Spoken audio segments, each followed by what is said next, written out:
C'est un phénomène qui existe depuis les tout débuts des enregistrements. Il y avait un mélange de voix humaines, d'aboiements de chiens, de froissements de feuilles. On voit des visages, des chiffres. Ça pouvait être que mon père qui s'adressait à moi. C'est quelque chose de tout à fait bizarre. Qu'est-ce qui s'est passé? Qu'est-ce qu'on a enregistré?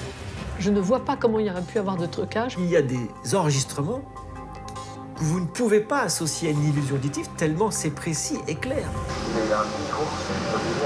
Est-ce que vous pensez que là, c'est nous qui avons imaginé ce message? Nous sommes en face d'un phénomène qui n'a pas aujourd'hui d'explication. Inexpliqué ne veut pas dire inexplicable. On n'avait pas affaire à une voix qui pouvait être prononcée par un gosier humain. On a une certitude morale qu'il s'agit vraiment d'une voix de l'au-delà.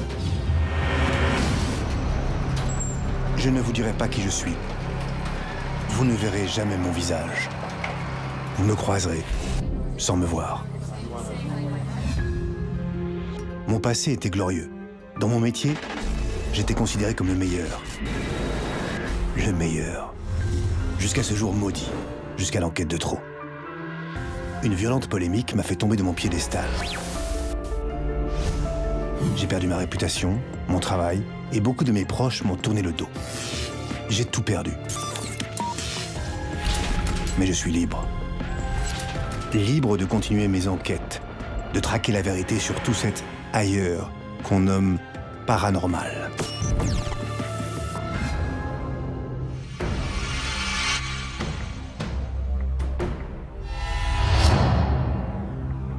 Dans la pénombre d'un grenier, caché derrière les murs d'une ruine ou dans le silence glacial d'un cimetière, des pionniers essayent depuis toujours de faire tomber l'ultime frontière, de communiquer avec le vivant.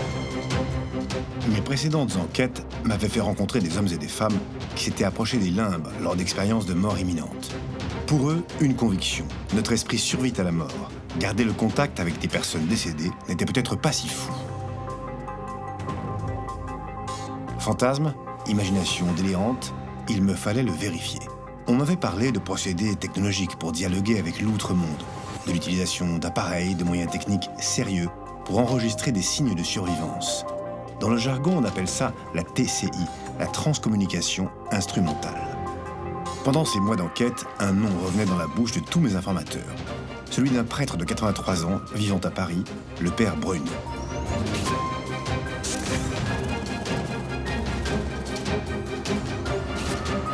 Cet intellectuel, passé par Cagnes, Hippocagne et la Sorbonne, entre dans la compagnie des prêtres de Saint-Sulpice en 1960.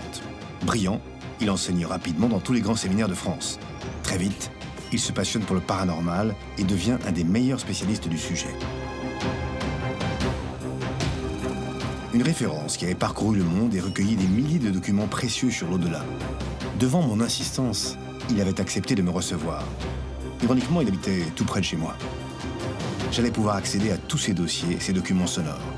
Et ce qu'il voulait me faire écouter était à peine croyable.